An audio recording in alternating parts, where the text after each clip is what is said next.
வணக்கம் நண்பர்களே, மீண்டும் ஒருமுறை உங்கள் அனைவரையும் எங்கள் சேனலில் அன்புடன் வரவேற்கிறேன். என் பெயர் காவ்யா. இன்று நான் என் வாழ்க்கையில் நடந்த ஒரு விஷயத்தை உங்களிடம் சொல்லப் போகிறேன். வாழ்க்கையில் எவ்வளவு பெரிய துன்பம் வந்தாலும் மனிதன் தைரியத்தை இழக்கவில்லை என்றால் இருளுக்குப் பிறகு ஒளி நிச்சயம் வரும் என்பதை அது எனக்கு கற்றுக் கொடுத்தது. எனக்கு திருமணமாகி இன்னும் 2 ஆண்டுகள் மட்டுமே ஆகியிருந்தது. என் தம்பதிகள் வாழ்க்கை மிக அழகாக சென்று கொண்டிருந்தது. என் கணவர் அஜய் மிகவும் புரிந்து கொள்ளக்கூடியவர், அன்பானவர் மற்றும் உழைப்பாளி. நாங்கள் இருவரும் சேர்ந்து எதிர்காலத்திற்காக பல கனவுகளை கண்டிருந்தோம்.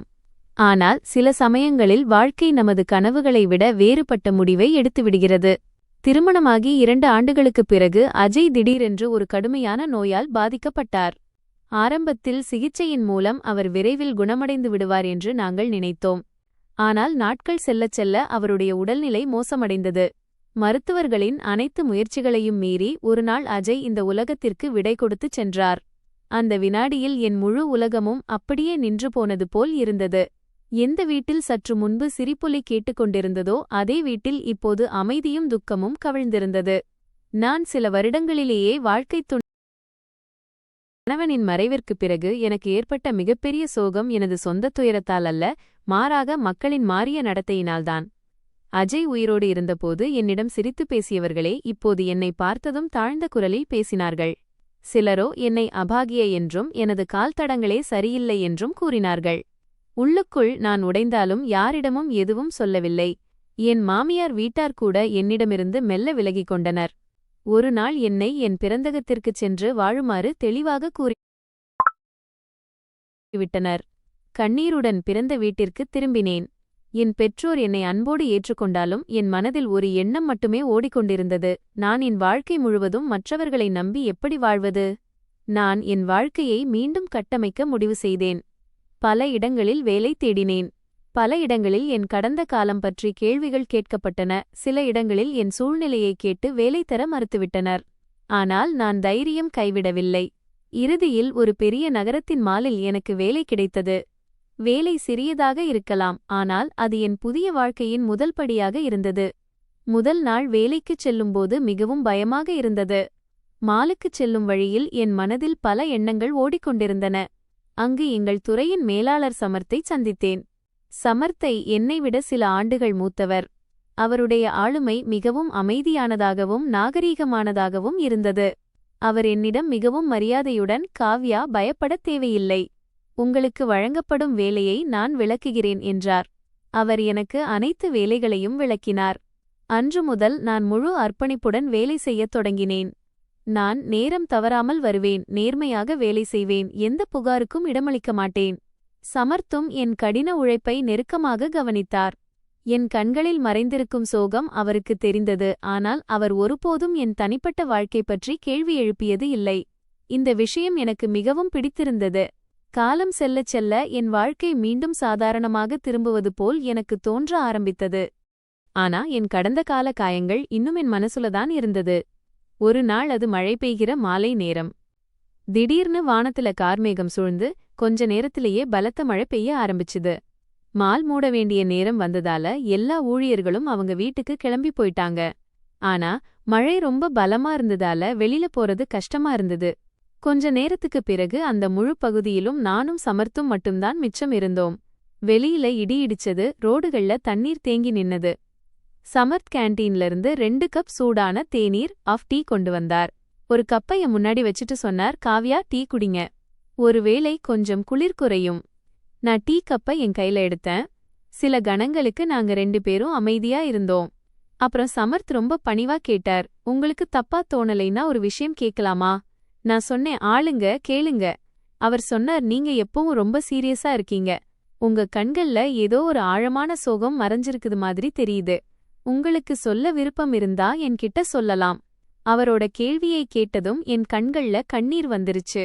பல வருஷங்களா என் மனசுல அடக்கி வச்சிருந்த விஷயங்கள் அன்னிக்கு எல்லாமே வெளியில வந்துருச்சு. நான் சமர்த்துக்கிட்ட என் கணவரோட இறப்புலேருந்து மாமியார் வீட்டுக்காரங்களோட நடத்த மற்றும் சமூகத்தின் கசப்பான வார்த்தைகள் வரை எல்லாத்தையும் பத்தி சொன்னேன். நான் அழுதுகிட்டே இருந்தேன். சமர்த் அமைதியா என் பேச்சை கேட்டுக்கிட்டே இருந்தார். என் பேச்சு முடிஞ்ச பிறகு அவர் சொன்ன ஒரே விஷயம், காவ்யா, உங்க கடந்த காலத்துல உங்களோட எந்த தவறும் இல்ல. வாழ்க்கையில நடந்த சூழ்நிலைகளுக்காக ஒரு பெண்ணை குற்றவாளியாக்குறது சரியல்ல. அவரோட வார்த்தைகள் என் மனசுக்கு முதன்முறையா அமைதியை கொடுத்துச்சு. கொஞ்சம் நேரத்துக்குப் பிறகு மழை கொஞ்சம் குறைஞ்சது. சமர்த் சொன்னார், இப்போ ரொம்ப நேரமாச்சு. வெளியில ரோடுகளும் பாதுகாப்பா இல்ல. உங்களுக்கு மறுப்பு இல்லைனா நான் உங்கள வீட்ல கொண்டு போய் விட்டுடுறேன். நான் சற்று தயங்கினேன். ஆனால் சூழ்நிலையை பார்த்து அவர்களின் பேச்சை ஏற்றுக்கொண்டேன். அவர்கள் என்னை பாதுகாப்பாக வீட்டிற்கு அழைத்துச் சென்றனர். காரில் இருந்து இறங்கும்போது நான் கூறினேன், நன்றி. அவர்கள் மென்மையாக புன்னகைத்து கூறினர், நன்றி தேவையில்லை. நீங்கள் எங்கள் குழுவின் ஒரு பகுதி. அன்று முதல் எங்கள் உறவில் ஒரு புதிய நம்பிக்கை பிறந்தது. சமர்த் எப்போதும் எனக்கு உதவுவார், ஆனால் எப்போது எனது வரம்பை மீறியது இல்லை. எனக்கும் அவர்களின் எளிமையும் பண்பாடும் பிடிக்கத் தொடங்கின. காலப்போக்கில் அவர்களைப் பற்றி என் மனதிலும் ஒரு தனி உணர்வு பிறப்பதை உணர்ந்தேன். ஆனால் நான் பயந்தேன். எனது கடந்த காலத்தின் காரணமாக என்னை யாராவது வாழ்க்கை துணையாக ஏற்றுக்கொள்ள மாட்டார்கள் என்று நினைத்தேன். ஒரு நாள் அலுவலக வேலை முடிந்ததும் சமர்த் என்னிடம் வந்தார். அவர் சற்று தயக்கத்துடன் கூறினார், காவ்யா, நான் உங்களிடம் ஒரு விஷயம் சொல்ல வேண்டும். நான் அவரை பார்த்தேன். அவர் கூறினார், நான் பல நாட்களாக இதை சொல்ல விரும்பினேன். நீங்கள் வாழ்க்கைச் சிக்கல்களை எதிர்த்து போராடும் விதத்திற்காக என் மனதில் உங்கள் மீது மிகுந்த மரியாதை உள்ளது. சிறிது நேரம் நின்றுவிட்டு அவர் கூறினார், காவ்யா, உங்கள் கடந்த காலத்தை என்னால் மாற்ற முடியாது, ஆனால் உங்கள் எதிர்காலத்தில் உங்களுடன் பயணிக்க விரும்புகிறேன். நான் ஆச்சரியத்துடன் அவரை பார்த்து கொண்டே இருந்தேன். அவர் கூறினார், உங்களுக்கு சம்மதம் என்றால் நான் உங்களை திருமணம் செய்து கொள்ள விரும்புகிறேன். என் கண்களில் உடனடியாக கண்ணீர் வந்தது. நான் மெல்லிய குரலில் கூறினேன், சமர்த், நான் ஒரு விதவை என்பது உங்களுக்கு தெரியும். உங்கள் குடும்பத்தினருக்கும் சமூகத்திற்கும் இந்த உறவை ஏற்பது கடினமாக இருக்கலாம். சமர்த் அமைதியாக கூறினார், ஒரு பெண் விதவளாவதில் அவளது தவறு எதுவுமில்லை. கணவனை இழப்பது பாவமல்ல. உங்கள் கடந்த காலத்திற்காக உங்களை நான் குறைவாக மதிக்க முடியாது. அவர் தொடர்ந்து கூறினார், எனக்கு உங்கள் சுபாவமும் பண்பாடும் உழைப்பும்தான் முக்கியம்.